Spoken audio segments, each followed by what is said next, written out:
प्रिय विद्यार्थियों, आज का अपना विषय है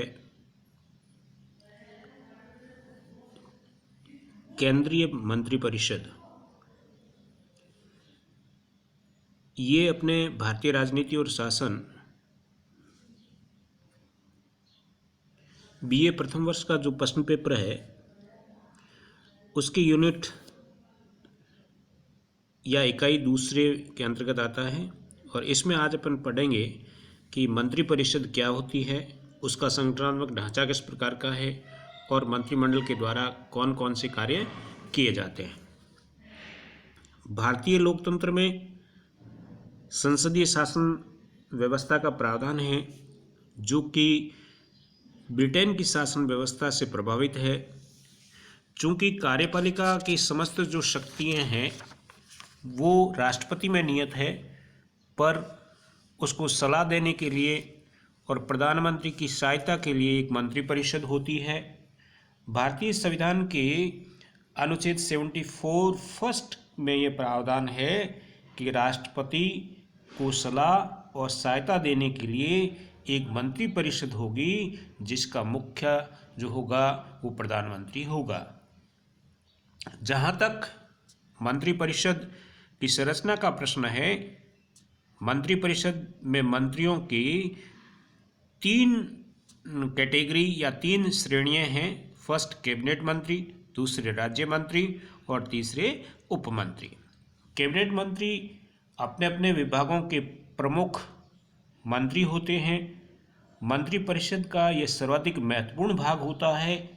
कैबिनेट मंत्रियों के पास महत्वपूर्ण मंत्रालय होते हैं, जैसे गृह, रक्षा, वित्त, विदेश एवं अन्य मंत्रालय।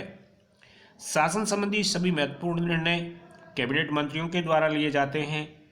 कैबिनेट की अनेक समितियां होती है, जैसे कैबिनेट की राजनीतिक समिति, नियुक्ति से संबंधित समिति, रक्षा समिति, निवेश इत्यादि। दूसरे मंत्री जिन्हें राज्य मंत्री कहा जाता है। राज्य मंत्रियों के अंतर्गत 2 प्रकार के मंत्री आते हैं। एक तो वो मंत्री जिन्हें मंत्रालय और विभागों का स्वतंत्र प्रभार दिया जाता है, और ऐसे मंत्री राज्य मंत्री स्वतंत्र प्रभार कहलाते हैं। दूसरे वे मंत्री होते हैं जिन्हें मंत्रालय से संबंधित कोई विशेष कार्य सौंपा जाता है, अर्थात जिनको कैबिनेट मंत्री के सहयोगी के रूप में कार्य करना होता है। सामान्यतः राज्य मंत्री कैबिनेटों की बैठक में भाग नहीं लेते। तीसरे स्तर के वे मंत्री होते हैं जो विभागों के प्रशासनिक कार्यों का निर्वहन करते हैं एवं मंत्रिमंडल की बैठकों में भाग नहीं लेते। मंत्रिमंडल की बैठकों में भाग लेने वाले कैबिनेट मंत्री और राज्य मंत्री कैबिनेट की बैठकों में आमंत्रित किए जाने पर ही भाग लेते हैं। इसके अलावा मंत्रियों की एक और श्रेणी भी है, जिन्हें संसदीय सचिव कहा जाता है। संसदीय सचिव जो होते हैं, जो विभिन्न मंत्रियों की सहायता करते हैं, इसलिए उनका दर्जा जो होता है वो मंत्रियों के समान ही होता है। संविधान में निर्धारित मंत्रिपरिषद के आकार का अतिक्रमण न हो, इसलिए संसदीय सचिव को सैद्धांतिक रूप से मंत्रिपरिषद के समूह में नहीं रखा गया है। इसके अलावा किचन कैबिनेट होता है।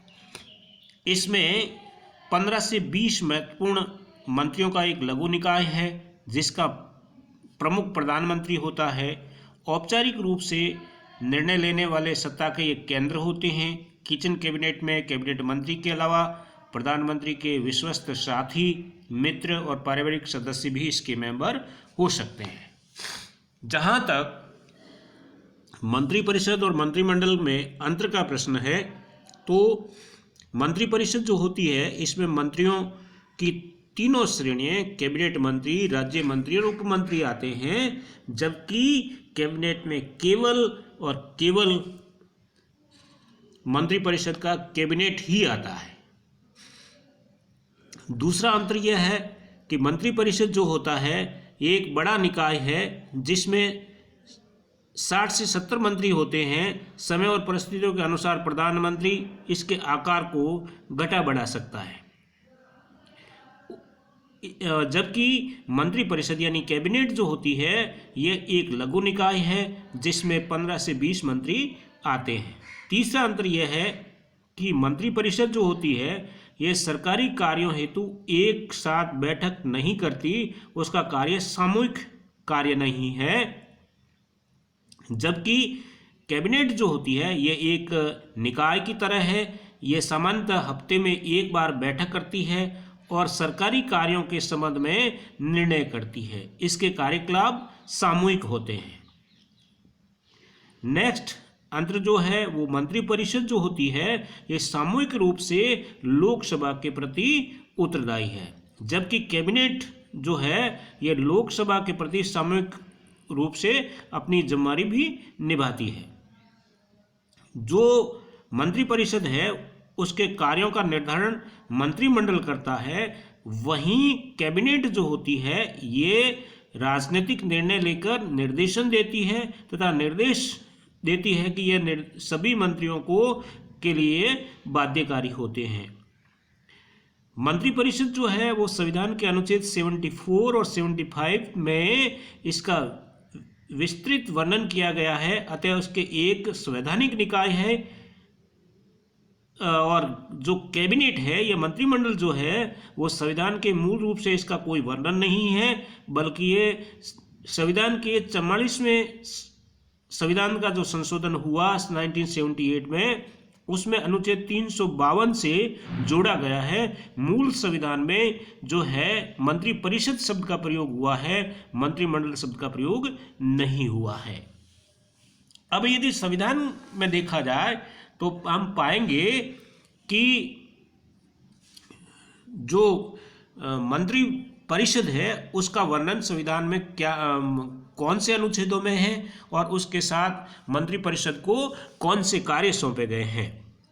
तो संविधान के अनुच्छेद 74 जो है उसमें कहा गया है कि राष्ट्रपति की सहायता और सलाह देने के लिए मंत्रिपरिषद होगी, जिसका प्रमुख प्रधानमंत्री होगा। राष्ट्रपति मंत्रिपरिषद के परामर्श के अनुसार ही कार्य करेगा। मंत्रियों द्वारा राष्ट्रपति को दी गई सलाह की जांच किसी भी न्यायालय में नहीं की जा सकती।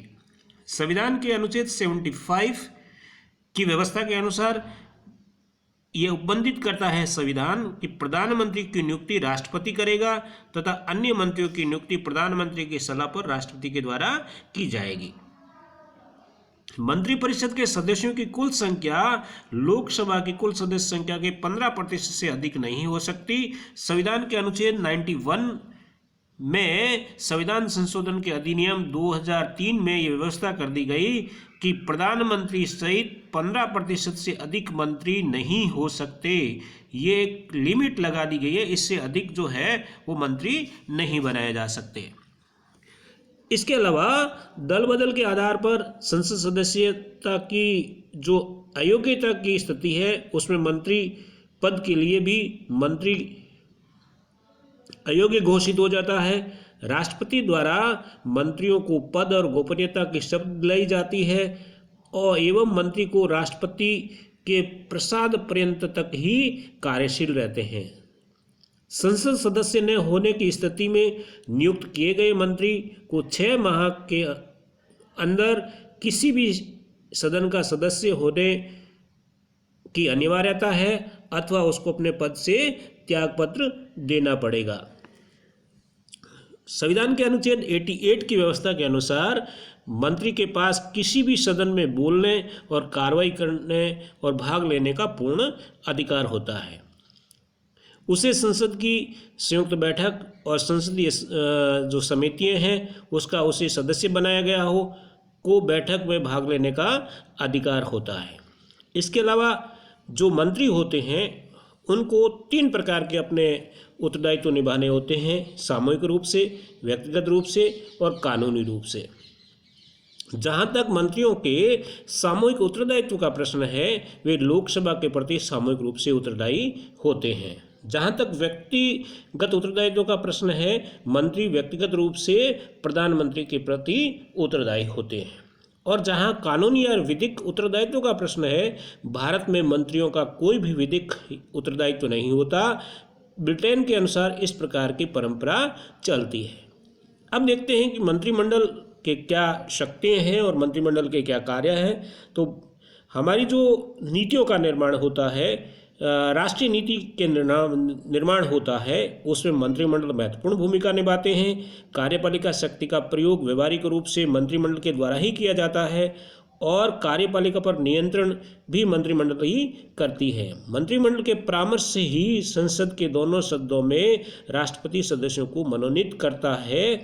इस प्रकार वास्तविक रूप से शक्ति के उपभोक्ता जो है वो मंत्रिमंडल है और मंत्रिमंडल जो है वो प्रधानमंत्री और देश की शासन व्यवस्था को चलाने में अपनी अहम भूमिका का निर्वाह करते हैं।